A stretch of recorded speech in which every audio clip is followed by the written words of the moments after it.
Hey everyone, Ariel Adams here with aBlogtoWatch. Please subscribe to our videos on YouTube and like this video if you find it useful. This is a review of the long anticipated, for about a year, TAG Heuer Carrera Heuer-02T Tourbillon. This is the entry-level Swiss-made tourbillon watch, and entry-level sort of in the context of tourbillons, which typically end up costing $100,000 and more. Tourbillons are elements of movements, and that's right here. It's basically the regulation system, which spins on its own axis, which can be found in many very high-end and exotic watches. And it was a very big deal for TAG Heuer to develop a watch that not just had not only a tourbillon, but an automatic chronograph, a COSC certified automatic chronograph tourbillon for the entry level price point of $15,900. This version is a little bit more, a few $1,000s more, because it's a limited edition and has what's called the Black Phantom, or this is an all black look, but that's still a hell of a deal for a Swiss tourbillon watch, and that's something which is fantastic and excites a lot of people. Now, in the review on this watch that you should be reading about the time that we publish this video, I go into a lot more detail about what a tourbillon is and why you might want one. So a lot of watch lovers out there are going to know exactly what a tourbillon is and are going to understand the concept of this watch. And if you don't, that's okay. It's a bit of a weird topic. It's a little esoteric if you don't understand the concept. And you can read the review to really sort of explain it to you, because I really try to lay it out. And I usually don't do that. If a watch has a tourbillon, I just say it has a tourbillon without going into too much detail. Now, the tourbillon, as you can see, is exposed there on the dial, and it's a modern operating tourbillon in the sense that it spins at a frequency of 4 hertz. That's 28,800 beats per hour, and that's actually faster, which is a good thing, than a lot of today's tourbillons, which operate at 3 hertz or even slower. And again, this is a 4 hertz one, and that's part of why TAG Heuer was able to get the COSC chronometer certification rating for that. And COSC chronometer certified tourbillons are quite rare. And basically what that means is that before the movement put into the case, it's sent off to this third-party agency that basically says that the movement is pretty accurate. It's accurate to I think it's -4 plus 6 seconds a day, or maybe that's +4, but it's basically within a few seconds a day accuracy, and that's really a good thing, and really adds, in my opinion, to the value of this timepiece overall. Now, the movement is the Heuer-02T, and it began with the base, what they call the CH80, which was a movement that TAG Heuer developed that they decided to delay in producing in the watches. It was an automatic chronograph, and they re-engineered them to include the tourbillon. So you have a full 12-hour chronograph. So I'll start the chronograph running now. So you have the sub-dial counters for the chronograph, minutes and hours. The tourbillon doubles as a seconds indicator because it spins on its own axis once each 60 seconds.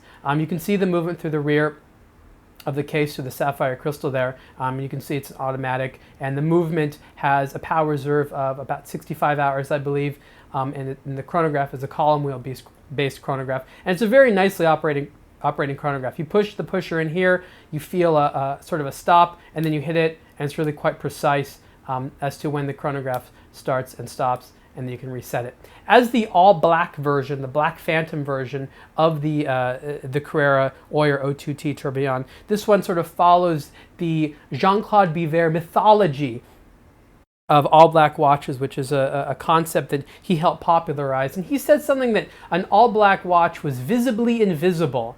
And you'll probably have to ask him exactly what that means, because no one can explain it better than him. But the idea is that because it is all one shade of color, your eyes are drawn to it. And the way that you maintain legibility is by having different textures and shades of black. So you can see that everything is black, but there's a lot of grays, and there's matte finished surfaces, and there's polished surfaces and things like that, which really sort of allow you to sort of see the time well, and captures your attention, especially when you're wearing it on the wrist and someone else looks at it and says, what is that that's going on your wrist, and they want to sort of look at it more, because the further you are away from the watch, the less you can see it. If you're not into the all-black look, which not everyone is, there's other versions of the Carrera Tourbillon that have more traditionally colored dial.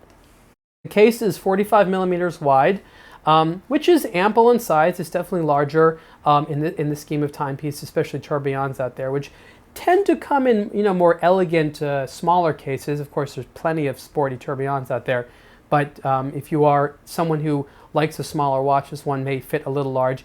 You have the modern style Carrera case, which you also have in the Carrera Heuer-01.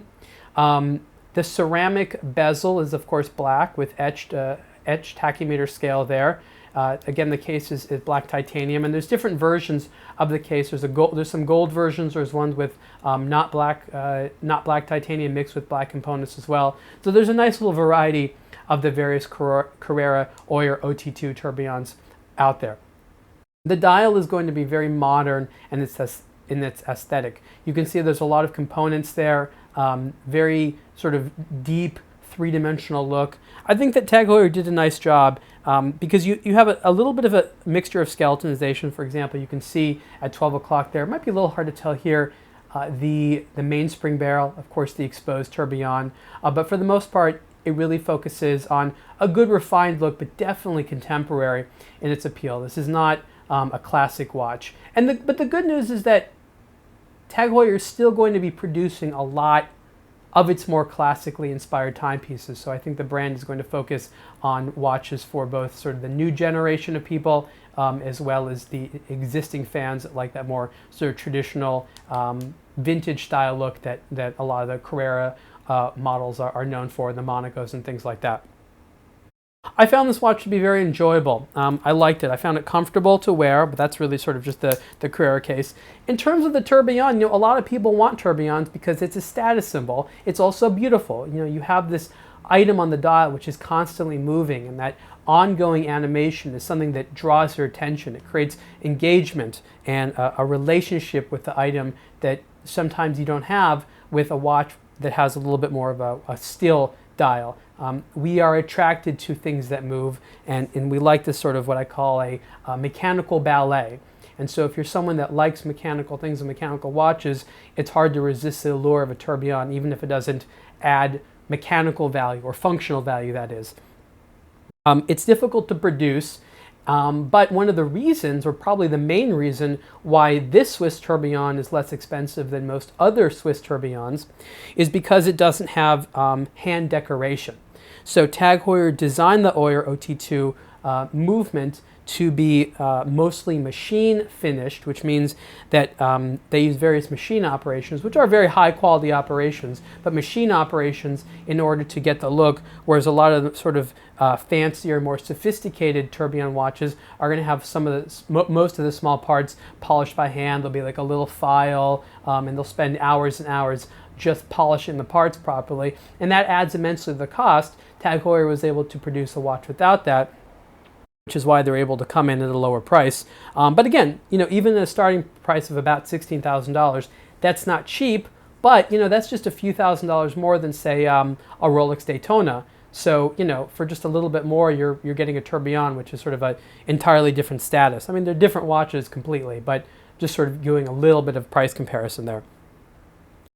The back of the tourbillon, I believe, is a carbon plate, and you can see there's also a carbon bridge on top of the tourbillon. You have to look very closely there, and so TAG Heuer did a very good job using modern, interesting materials to create the look. And I'm very excited to see how they're going to extend the look of these watches in the future. Are they going to add complications? Are they going to update the designs? Are they going to make more of these, or is it just sort of going to be this product that is produced for a little while and then goes away, and then they do something else? No one really knows, and that's sort of the magic of what's going on at TAG Heuer right now, is that it's a sort of very dynamic brand. It's difficult to anticipate what they're going to do next, and that's what I like. I don't want to know what they're going to do next. I want to be left waiting and not be able to predict the next move. That makes it exciting. That makes me more curious about what their next move and next announcement is going to be. And I think Jean-Claude Biver, who's the CEO right now, does a very good job at keeping it interesting, keeping it diverse,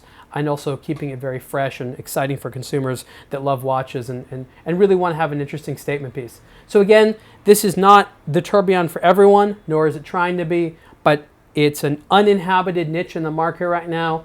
of having these more, what they typically say are accessibly priced tourbillons.